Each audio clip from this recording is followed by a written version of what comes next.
हा तेच ते, पण मी जी आणली ना बातमी ती एकदम ब्रेकिंग न्यूज आहे. तुफान आहे तुफान, नुसता नाद खुळा असली व्हायरल होणार आहे ना. हा बातमी एकदम खतरनाक आहे.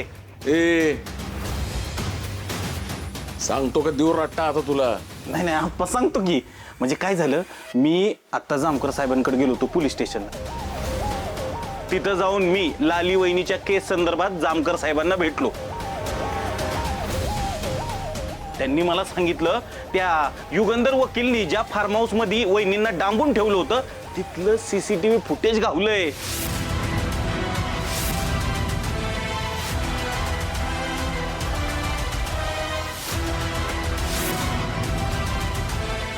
आणि त्याच्यात काहीतरी महत्वाचा पुरावा सापडलाय. हा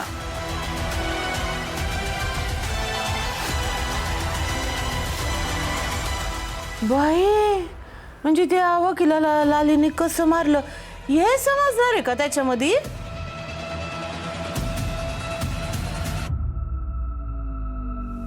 वय रे पत्रकार झुंजा, म्हणजे ते सगळं दिसल्यानंतर अटक होती का काय लालीला?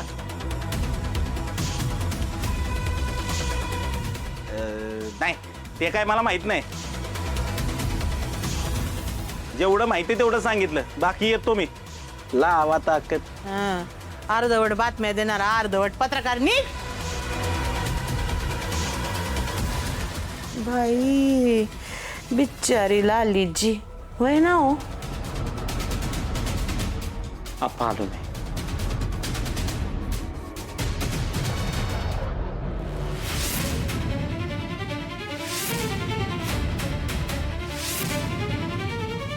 लाली लाली ऐक, माझा व्हिडिओ बना करू नको लाली. लाली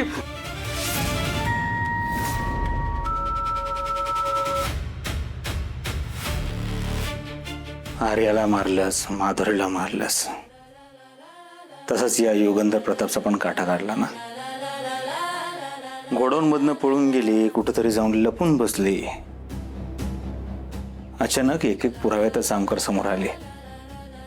जामकरनं मला अटक केली, कोर्टात केस उभी राहिली आणि बरोबर तोच वकील ती केस लढायला आला. ज्या दिवशी मला शिक्षा होणार बरोबर त्याच दिवशी तू त्याला मारून कोर्टात हजर झाली. लाली देशमुख आहेत का घरात? अरे बापरे, एवढं लवकर आले पण काही?